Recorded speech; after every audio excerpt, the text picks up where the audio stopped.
Saben que hubo elecciones este fin de semana en la hermana provincia de Misiones, y Ramón Amarilla, ex policía, que está detenido, tiene prisión preventiva, acusado de sedición y conspiración por participar en los levantamientos policiales en la provincia vecina, sacó el 20% de los votos. Fue el tercero. Impresionante performance electoral. Por eso vamos a conversar con Alejandra Farías, que es colega misionera, para que nos dé una visión desde la provincia de Misiones de cómo está impactando esto en la opinión pública en una elección que además presenta la particularidad de una pobre performance del frente gobernante comparativamente con elecciones anteriores, y una aparición también de La Libertad Avanza como protagonista importante del nuevo escenario electoral. Alejandra, muy buen día, te saluda Martín Varela desde Corrientes, gracias por tu gentileza. ¿Qué tal? Buen día, Martín, y a todo el equipo. Bueno, sí, una elección que sin dudas dejó muchos datos, muchas cuestiones para leer, ¿no? La participación más baja del electorado misionero, por lo menos en los últimos 20 años, ha sido esta elección. Solamente ha alcanzado el 55,4% de participación. La gente no quiso ir, está cansada. Pero el cansancio más que nada cruza no solamente por un gobierno que ya está desde el 2003, hace 22 años gobernándonos, sino que también porque nosotros tenemos ley de lemas todavía en la provincia de Misiones y eso cansa un poco, ¿no? Acá en la ciudad capital teníamos 57 boletas, para que ustedes se imaginen, y teníamos que elegir solamente diputados y concejales, ¿no? Así que eso hace que la gente se vaya cansando. Es siempre un poco más de lo mismo, votás uno y termina ganando otro, por esta famosa ley de lemas que hace también que la gente se ponga un poco más descontenta y no quiera participar. Alejandra, acá hubo dos grandes perdedores. Sí. Alejandra, buen día. Te habla Diego Romero, pero me gustaría continuar escuchándote ese análisis. Que continúes con ese análisis, porque hablaste claramente de dos grandes perdedores. Ahí nos quedamos muy expectantes.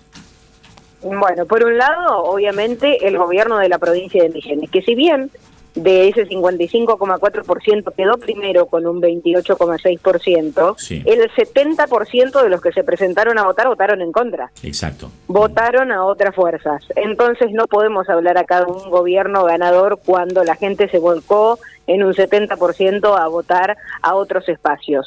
Y otro de los espacios que fue el gran perdedor es lo que en su momento fue, o lo que quedó del rezago de Juntos por el Cambio, conformado por la coalición cívica, en este caso acá en la provincia de Misiones, el PRO y la Unión Cívica Radical, que responde a Lustó, no los radicales pelucas que fueron con otro partido, ¿sí? Quedaron sextos.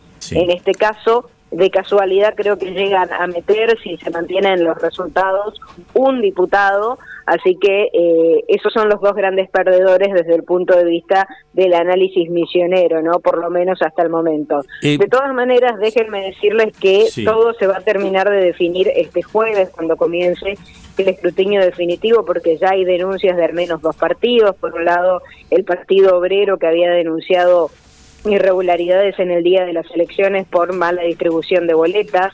Las boletas que debían ir a la ciudad del Dorado, a unos 270 kilómetros de la ciudad capital, terminaron acá en Posadas, y el Tribunal Electoral, en vez de dar como válidos porque cometieron el error a la hora de distribuir los mismos, dijeron que se recurran todos esos votos. Y La Libertad Avanza, que quedó segunda con 21,8% de los votos, también dicen que les han anulado varias planillas que no coinciden los números y que podrían pelear el sexto diputados ellos y quizás el gobierno quedarse con 5 en vez de 6 y 5 como hoy está planteado el esquema. O sea, pero para tanto puede darse, porque me parece que todavía, por más que haya sido mala la elección del gobierno, si no me equivoco, hay 6,5 puntos de distancia. ¿Tanto puede ser el agujero que reclama La Libertad Avanza?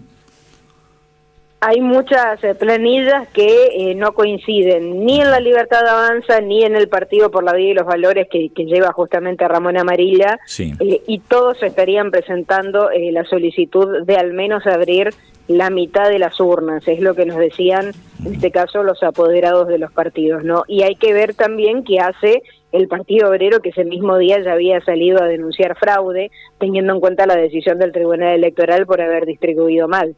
Podemos tener sorpresas todavía, bastantes, ¿no? Contame un poquito desde tu óptica y desde el conocimiento de la situación. ¿Qué puede pasar con Amarilla, que a todas luces también aparece como uno de los grandes ganadores, porque sin venir de una estructura política tradicional, con el alto nivel de conocimiento que tuvo en los reclamos previos en la crisis policial y también para con los empleados públicos provinciales, saca el 20% de los votos? O sea, ¿de qué estamos hablando? ¿De 4 diputados? ¿De 5 diputados? ¿De qué porcentaje? 4. O sea, el esquema planteado hoy son 6 de la Renovación del partido gobernante, sí. 5 de la Libertad Avanza, 4 de Ramón Amarilla, 2 del PAIS, del ex Cacho Bárbaro, sí. ¿sí? 2 del Partido Libertario, que está representado por el actual diputado nacional Martín Arjol, los sí. radicales Peluca, sí. para más o menos tener una idea, sí. Y 1 de este gran frente perdedor, como les decía, que es Unidos por el Futuro, sí, que lo lleva Santiago Coche, que hoy es concejal de la ciudad de Posadas, sí, de la UCR. ¿Qué puede pasar ¿Qué pasar con Amarilla? ¿Vos pensás que va a poder asumir o que su situación le va a impedir asumir? A ver, desde las generales de la ley, Amarilla tiene 2 causas, ¿sí? Por sedición y por conspiración.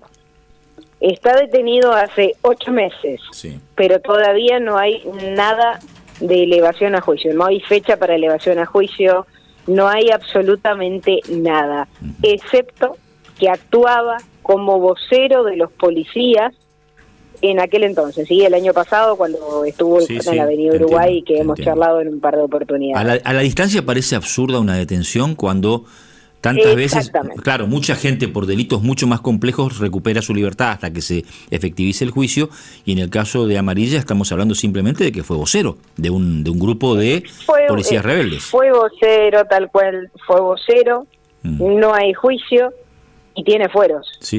Las generales de la ley te debe decir que debería estar libre y asumir como corresponde. De lo contrario, estaríamos incurriendo también en un delito, porque estaríamos yendo en contra de todo lo que está sucediendo. Una cosa hubiese sido si lo hubiesen juzgado antes del comicio. No lo hicieron, ni siquiera hay fecha de juicio.